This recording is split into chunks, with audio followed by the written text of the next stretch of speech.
Hello दोस्तों, नमस्कार। मैं कौशल सिंह स्वागत करता हूं यूट्यूब चैनल एमआरडी कंसल्टिंग में। दोस्तों, आज के दिन मैं आपके लिए नॉर्मल शेयर मार्केट से हटकर एक टॉपिक लाया हूं। जी हाँ दोस्तों, आपने बिल्कुल सही सुना। ये टॉपिक जो है ये शेयर मार्केट से रिलेटेड नहीं है।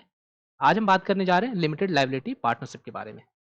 आप सभी को पता होगा कि 2009 में ये एक्ट आया था एंड पहला जो कंपनी एलएलपी के अंदर जो रजिस्टर्ड हुआ था वो 2 अप्रैल 2009 में हुआ था। एंड उसके बाद से ये एलएलपी का जो रजिस्ट्रेशन है ये बहुत ही पॉपुलर होता जा रहा है। एंड बहुत सारी कंपनियां जो है वो पार्टनरशिप एक्ट या फिर कंपनी जो प्राइवेट लिमिटेड कंपनी ना रजिस्टर करके वो एलएलपी रजिस्टर करती है। आखिर वो ऐसा क्यों करती है? इस एलएलपी के क्या फायदे हैं? इसे क्यों लाया गया? इसके साथ ही साथ क्या क्या आपको डॉक्यूमेंट्स की रिक्वायरमेंट होती है एंड क्या क्या स्टेप जो डिफरेंट स्टेप्स होते हैं एलएलपी के रजिस्ट्रेशन के लिए, वो सारी चीजें हम इस वीडियो के माध्यम से कवर करेंगे।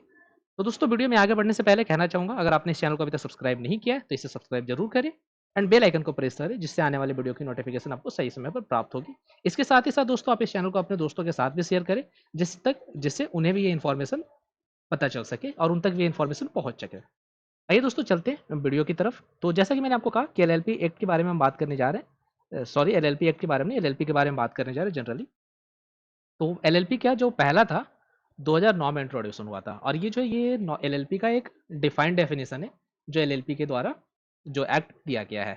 तो इसमें आप देख सकते हैं corporate business vehicle that enable professional expertise and entrepreneurial initiative to combine and operate the flexible. तो बहुत सारी जरूरतें बेसिकली एलएलपी के अंदर आप काफी सारे बिजनेस को रजिस्टर कर सकते हैं। और पहले जो कॉर्पोरेट जो प्रोफेशनल हुआ करते थे, जैसे चार्टर्ड अकाउंटेंट हो गए, एडवोकेट की, इन सब की प्रोफेशनल जो रहते थे, तो ये सारी को कंपनी रजिस्टर करने में बड़ी डिफिकल्टी होती थी। तो इसलिए गवर्नमेंट ने, और पार्टनरशिप फॉर्म में रहता था कि आपको लाइबिलिटी जो थी वो बिल्कुल ही लिमिटेड नहीं था, तो इसलिए गवर्नमेंट ने एलएलपी का कंसेप्ट लाया। एंड ये बाहर की कंट्री में उस पहले से ही चलता आ रहा है। हमारे इंडिया में 2009 में इसे लॉ में बनाया गया एंड उस समय से इफेक्टिव है, बट अगर बाहर की बात करें तो ये बहुत ही पहले चलते जा रहा है। अगर रीजन क्या है एलएलपी के आने के पीछे, तो एलएलपी के आने के पीछे दो वजह है। क्योंकि एलएलपी के आने से पहले केवल दो तरीके की ऑर्गेनाइजेशन होती थी, या तो कंपनी होती थी या तो पार्टनरशिप एंड प्रोप्राइटरशिप होती थी। पार्टनरशिप जो रहता था वो 1932 एक्ट के अंदर होता था एंड कंपनी जो थी वो 1956 एंड 2003 एक्ट के अंदर होती थी। कंपनी के अंदर रहता था तो आपकी लाइबिलिटी तो लिमिटेड होती थी, लेकिन पार्टनरशिप एंड प्रोप्राइटरशिप में जो लाइबिलिटी था वो अनलिमिटेड होता था। एंड कंपनी के साथ बहुत सारी कंप्लायंसेस एंड बहुत सारी मैंडेटरी फाइलिंग वगैरह होते थे। तो इसीलिए जो ये प्रोफेशनल जो काम करते थे, जैसे चार्टर्ड हो गए, एडवोकेट हो गए, इस तरह के छोटे छोटे या फिर जो स्मॉल वगैरह इंटरप्राइजेस हो गई, जो काम किया करती थी, तो उनके लिए बड़ी परेशानी होती थी कंपनी में रजिस्टर करें पूरी कंप्लायंसेस को फुलफिल कर पाना। तो इसलिए कंपनी ने इसे नए कंसेप्ट को लिया, तो उस समय ये बनाया गया। तो बोथ यहाँ पे आप देख सकते हैं both of this forms of organisation have their own plus and minus जो भी रहता था। तो इसके साथ बिजनेस प्रोफेशनल जो रहता था उनके लिए जो मैक्सिमम था वो पार्टनरशिप एक्ट करते थे, बट उनकी लाइबिलिटी वहाँ पे अनलिमिटेड होती थी, जिससे इंडिविजुअल लेवल तक कोई भी क्लेम जा सकता था। एंड इसके साथ ही जो सबसे बड़ा जो ड्रॉबैक था पार्टनरशिप एक्ट का, कि अगर एक पार्टनर खराब एक पार्टनर अगर कुछ मिसकंडक्ट कर रहा है या फिर कोई अनलॉफुल एक्टिविटी कर रहा है, तो उसका जो भुगतान रहता था वो बाकी के पार्टनर को भी करना पड़ता था। ये सबसे बड़ी ड्रॉबैक थी पार्टनरशिप एक्ट के तहत।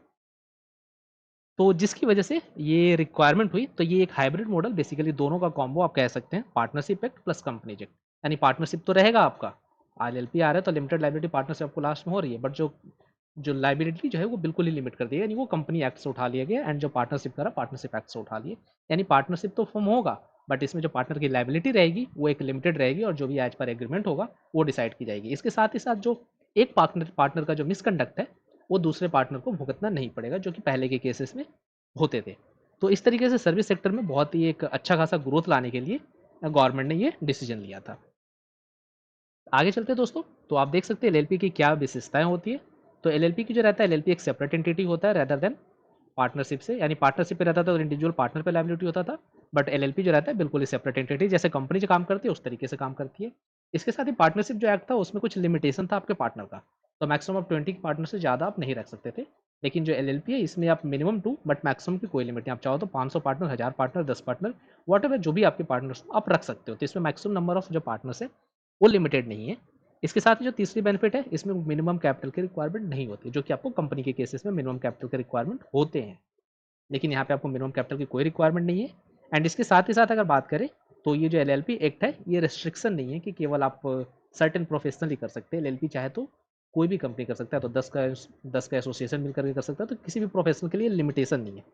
जो भी प्रोफेशनल चाहे तो अपना एलएलपी रजिस्टर कर सकता है, बस उसकी जो मिनिमम क्राइटेरिया वो फुलफिल करनी पड़ेगी।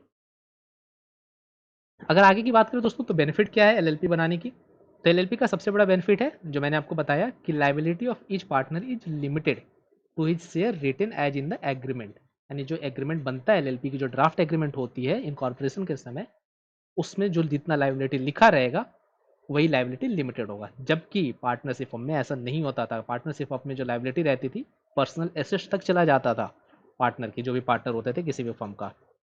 दूसरा जो रहा कि इसका जो है कॉस्ट जो है आपको एंड बहुत ही लो है, मतलब अगर आपको वो एलएलपी रजिस्टर करना है तो बहुत ही कम है।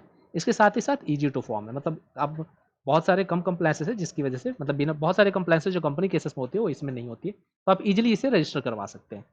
एंड तीसरी जो सबसे बड़ी बेनिफिट है, जैसे मैंने आपको बताया कि partners are not liable for the act for each other and can be held liable only for their own act as compare to the partnership. यानी पार्टनरशिप एक्ट में अगर एक पार्टनर गलत कर रहा है तो उसकी लायबिलिटी दूसरे पार्टनर की तक भी चली जाती थी, बट एलएलपी के केस में ऐसा नहीं रहता। अगर एक पार्टनर गलत कर रहा है तो वो लायबिलिटी उसी तक लिमिटेड रहेगी, दूसरे पार्टनर तक नहीं जाएगी वो। और तीसरा जो रहता है कंप्लायंसेस बहुत ही कम है गवर्नमेंट पे एज कम्पेयर टू अगर कंपनी की बात करें तो। एंड अगर बात करें तो ये एक लीगल पर्सन, एलएलपी एक लीगल पर्सन, जैसे कंपनी को एक लीगल एंटिटी का दर्जा दिया गया, उसी तरीके से एलएलपी को भी एक लीगल एंटिटी का दर्जा दिया गया है, और उसके नाम पे जो इशूट्स रहेगा वो रहेगा। तो जो भी लायबिलिटी वगैरह रहेगी वो कंपनी के एसेट्स वगैरह तक ही लिमिटेड रहेंगे, पार्टनर तक की लायबिलिटी नहीं जाएगी, यानी पार्टनर को पर्सनल एसेट्स वगैरह इस पर स्यू नहीं किए जा सकते हैं। अगर बात करें दोस्तों इसमें डिफरेंस का कि company LLP and partnership form में क्या डिफरेंस है, तो आप जैसे मैंने आपको ऑलरेडी एक्सप्लेन कर चुका है कि जब बेसिक डिफरेंस जो है पार्टनरशिप एंड एलएलपी का है, जो लायबिलिटी ऑफ पार्टनर से रिलेटेड है। एंड अगर दूसरे की बात करें तो पार्टनरशिप फॉर्म में सारे पार्टनर एक दूसरे की एक्टिविटी के लिए लायबल होते थे जॉइंटली, बट एलएलपी के केस में ऐसा नहीं है। एंड तीसरी अगर बात करें तो under the LLP structure liability of the partner is limited only to his agreed contribution, यानी जितनी एग्रीड कंट्रीब्यूशन है उतनी तक ही लायबिलिटी लिमिटेड होगी, क्योंकि एलएलपी जो फॉर्म होता है वो एक सेपरेट लीगल एंटिटी के तौर पर फॉर्म होता है। तो इस तरीके से लायबिलिटी लिमिटेड होती है। और अगर कंपनी से बात करें एलएलपी एंड कंपनी का क्या डिफरेंस है, तो मेजर डिफरेंस वही है आपके कंप्लायंसेस से related and cost effective to manage, यानी बहुत सारे कंप्लायंसेस जैसे आपको कंपनी के केस में क्वार्टरली आपको बोर्ड मीटिंग दिखाने पड़ते हैं, आरओसी की डॉक्यूमेंट फाइल करनी पड़ती है, तो बहुत सारे कंप्लायंसेस आपको कंपनी के केस में करने पड़ते हैं, जो एलएलपी के केस में गवर्नमेंट ने उसको एग्जेम्प्ट कर दिया, उस तरह की कोई भी कंप्लायंसेस एलएलपी के केस में आपको नहीं करना पड़ेगा। अगर बात करें दोस्तों डॉक्यूमेंट की रिक्वायरमेंट की, तो डॉक्यूमेंट क्या क्या चाहिए होता है एलएलपी में, तो जैसा मैंने आपको पहले ही बताया कि बहुत ही ईजी प्रोसेस है, गवर्नमेंट ने बहुत ही ईजी कर रखा है। तो इसमें आपको कुछ भी नहीं चाहिए, पार्टनर की तरफ से केवल केवाईसी चाहिए, पार्टनर की केवाईसी डॉक्यूमेंट चाहिए। केवाईसी में आप सबमिट कर सकते हैं पैन कार्ड और पासपोर्ट कार्ड, अगर if the applicant is a foreigner है तो पासपोर्ट, अगर पैन कार्ड मैंडेटरी है। दूसरी आप एड्रेस प्रूफ चाहिए, तो एड्रेस प्रूफ में ड्राइविंग लाइसेंस, आधार कार्ड जो भी चाहिए, इलेक्शन में जो भी है।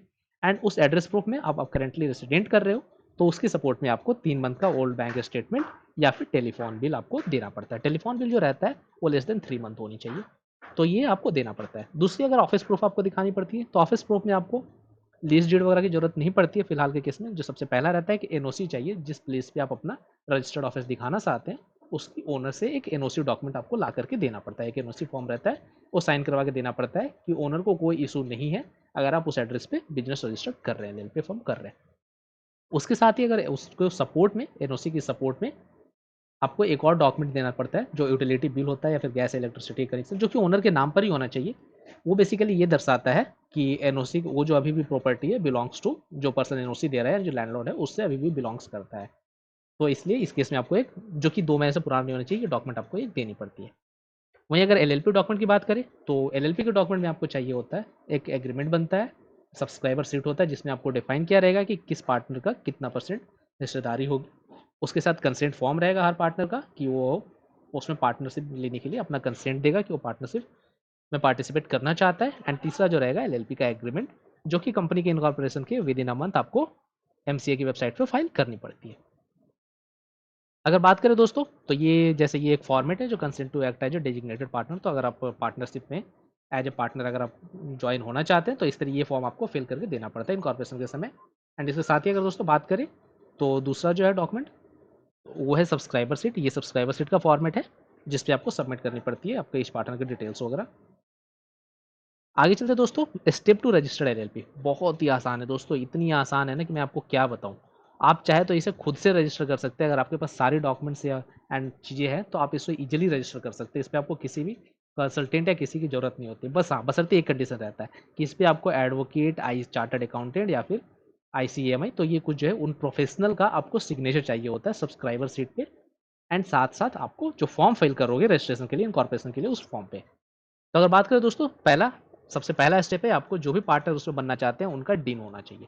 अगर डीन या डीपीआईएन, अगर आपके पास डीन पहले से वो किसी कंपनी में डायरेक्टर है तो उनका डीन ऑलरेडी होगा, अगर नहीं है तो आपको अप्लाई करना पड़ेगा। तो ये पहला स्टेप है आपको डीपीआईएन के लिए।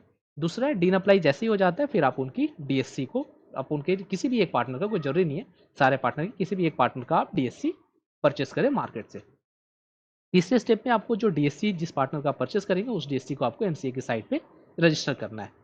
मैंडेटरी नहीं है सारे पार्टनर का डीएससी हो, किसी भी एक पार्टनर का डीएससी हो, क्योंकि इनकॉर्पोरेशन के समय डिजिटली साइन होती है सारे फॉर्म, तो इसीलिए आपको किसी भी एक पार्टनर का डीएससी एक्वायर करके आपको उसको रजिस्टर करना पड़ेगा एमसीए की वेबसाइट पे जाके। कैसे रजिस्टर करते हैं ये हम आगे आने वाले वीडियो में जरूर जानेंगे। तो इन सब की कैसे आप डीन अप्लाई कर सकते हो, किस तरीके से आप डीएससी को रजिस्टर कर सकते हो, इन सब पे डिटेल वीडियो आपको आने वाले समय में देखने को मिल जाएगा।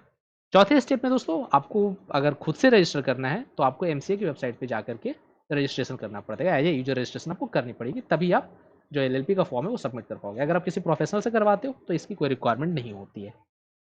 वहीं अगर बात करें पांचवा स्टेप, तो आपको एलएलपी का नेम रिजर्व करना पड़ता है।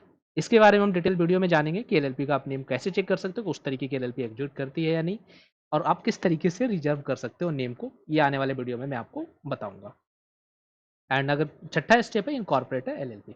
जैसे ही आपका नेम एलएलपी का नेम आप रिजर्व कर लेते हैं तो उसके बाद फॉर्म 2 के माध्यम से, फॉर्म 2 में आप सारे डॉक्यूमेंट जो पार्टनर की केवाईसी डॉक्यूमेंट हो गई, सब्सक्राइबर सीट हो गई, एनओसी हो गई, लैंडलॉर्ड के प्रूफ हो गए, जितने भी हो गए वो सारे डॉक्यूमेंट आप अटैच कर करके, और जो रजिस्टर्ड डीएससी आपने किया है एमसीए की साइट पे उस डीएससी को लगा के प्रोफेशनल से वेरीफाई करवा के आप उसे सबमिट कर दीजिए। फाइनल जो है जैसे ही आपका नेम का अप्रूवल आ जाता है इनकॉर्पोरेशन होने के बाद, उसके बाद विद इन 30 डेज आपको एलएलपी एग्रीमेंट फॉर्म नंबर 3 के माध्यम से आपको एमसीए की साइट पे फाइल करना पड़ेगा। तो ये है दोस्तों सारे प्रोसीजर। इन सारे स्टेप के बारे में कैसे किस तरीके से करना है आने वाले वीडियो में मैं आपको डिटेल से बताऊंगा। तो आने वाले वीडियो पे आप बने रहे और इस चैनल को सब्सक्राइब करें, जिससे आने वाली वीडियो की जो भी इन्फॉर्मेशन है वो आपको सही समय तक आपको प्राप्त होती रहेगी। इसके साथ ही दोस्तों अगर आप प्रोफेशनल सर्विस लेना चाहते हैं किसी भी टैक्सेशन रिलेटेड या फिर टैक्स से रिलेटेड, या फिर कोई भी कंपनी की रजिस्ट्रेशन करवाना चाहते हैं, या फिर आईटीआर फाइलिंग, जीएसटीआर वगैरह किसी भी तरह की फाइलिंग है, तो आप इस नंबर दिए गए नंबर एंड ईमेल आईडी पे कांटेक्ट कर सकते हैं। आशा करता हूँ दोस्तों आपको ये वीडियो पसंद आया होगा। कृपया एक लाइक में सब्सक्राइब जरूर करें। धन्यवाद।